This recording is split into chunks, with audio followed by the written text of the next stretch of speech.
Okay, Year 11s, we're going to be looking at Chapter 4.2, Biological Classification. In this first video, we're going to be looking at the key concepts. We're going to be examining in detail Linnaean Classification, and we're also going to be talking about a couple of discussion questions or post-video questions that you'll need to work on. Firstly, our key concepts. So the key concepts for this chapter are identifying difference between common and scientific names. We need to be able to state the order of the 8 taxa, and also what exact categories are in the domain and kingdom taxonomies. We need to explain how Linnaean classification is used to identify evolutionary relatedness. We need to be able to describe the basis of classification for organisms into their correct taxa, describe how reproductive isolation and the different mechanisms involved maintain our species differences, and then use dichotomous keys to classify organisms. So, firstly, onto our Linnaean classification. The hierarchical classification that we use was based around an idea by this guy, Carolus Linnaeus. So in the 18th century, so 1700s, there was no real scientific way of naming organisms. There was no system. This posed a terrific problem, or a big problem, for European explorers when they arrived in the New World, the Americas, where they would bring biologists with them, botanists and people who study all of those sorts of animals, living organisms and plants, and they discovered thousands of new organisms. This was horrific, and for somebody like Linnaeus, who was quite particular about the way that he went about science, he designed an entire new system, a system of taxonomy, where each organism was arranged and put into a position or put into a taxa according to their common features. These taxa were arranged into a hierarchy, where each step down increased in specificity, and this meant that organisms that were more similar were grouped together. Now there's a critical thing in this, and we'll talk about it in a moment, where just because something might have the same feature, so for example butterflies and birds both have wings, doesn't actually mean that they should be used to classify. You'll see that in the video as well. So with Linnaeus' taxonomy discussion, you'll need to go to the video or go to the discussion page, watch the video, answer the 3 questions. You should for this not do any research. Just use the information from the video and what we've covered in class. And this goes into quite a bit of detail about Linnaeus' taxonomy and how he actually developed it. Where we're looking at the taxonomic pyramid, you can see it there, and there's this idea that it gets pointier. Now that pointiness, we really talk about increasing specificity. So I'm going to just pop the board up in a moment and you'll see exactly what I mean. So here on the board we have our description of one particular taxonomic group, or phylogenetic discussion or name. So here in the black we have the domain, kingdom, phylum, class, order, family, genus, and species. Those are our 8. Memorize those. On the left-hand side, we have our increasing specificity. So this is this idea that as we go from the top down, we get more specific. And that is less organisms in each of these groups. And I'll demonstrate with what we've got on the green.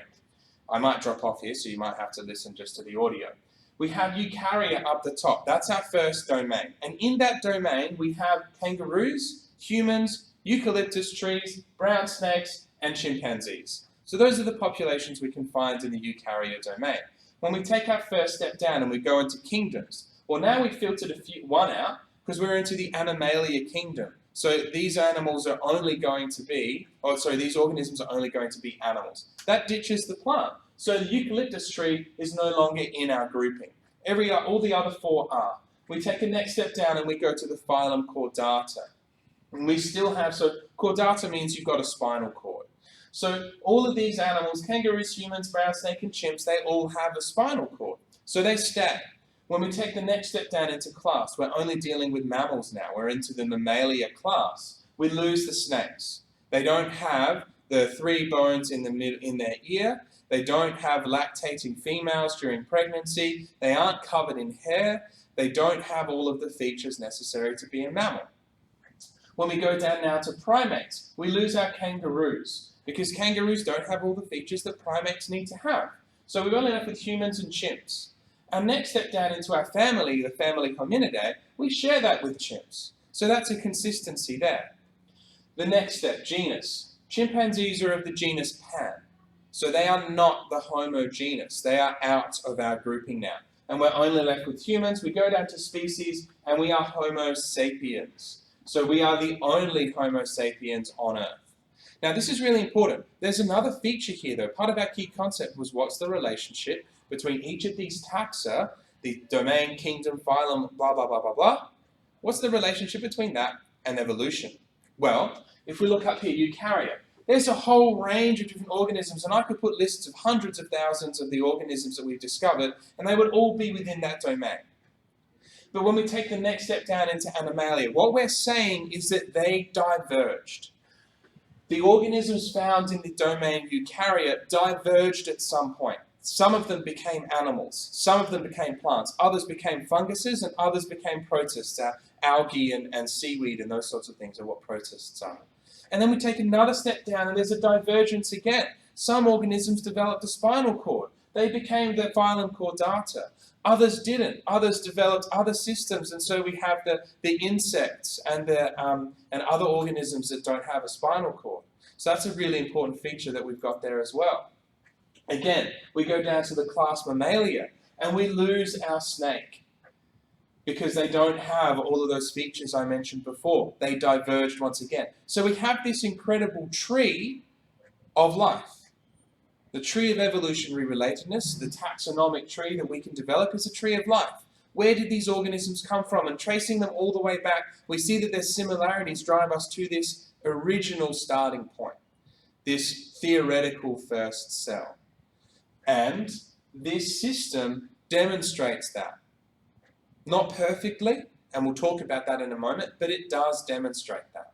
So, back to where we're looking now at how we actually deal with this. This is ridiculous. In order to classify a human, we might have to say Eukarya, Animalia, Chordata, Mammalia, Primate, Hominidae, Homo sapiens, and that's just a mouthful. There's another example that I've got there about the complex name of corn. Now, I tried to say it earlier in an earlier take of this video, and it was just too difficult, so I gave up on that. But we can see what's written there. Now, if we take our example that we've got on the board here, all we say is that we are Homo sapiens. We take the last two, the genus and species, not just because they're easier to say, because they're easier to write, they're easier to communicate, but also they're specific enough. The taxa species must only contain one example.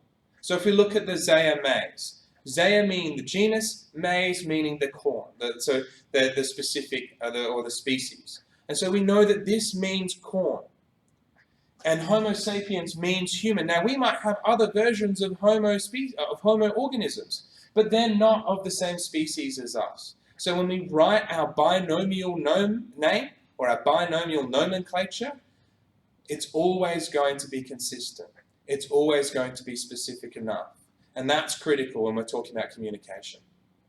When we're looking now at the domains and kingdoms, this was another key concept we had to cover. The domains divide into three categories. I think in your PowerPoint, it accidentally says two, so fix that, please. But Eubacteria, Archaea, and Eukarya. Those are our three domains. Now, the domains Eubacteria and Archaea, they defy the logic of the rest of the taxonomic tree, where they go back into one kingdom. We lose specificity. So in Eubacteria, you're going to have E. coli and Salmonella. In Archaea, you're going to have these ancient organisms that are able to survive in volcanic vents. They are not the same. But unfortunately, because we don't yet have the proper the proper name for it in terms of the kingdom, we go from more specific to more general, which is the opposite of the logic. And we can see that logic in the Eukarya domain, where it divides into 4 different kingdoms. So there are no plants in the kingdom Animalia, but there are Eubacteria and Archaea together in the one kingdom, and that's wrong. So, for our discussion, we need to identify those problems and answer those 2 questions that are on that discussion page there. That brings us to the end of the video, Year 11. So please, once again, email, talk in class, deal with the problems that you have so that we can get over those. Thank you.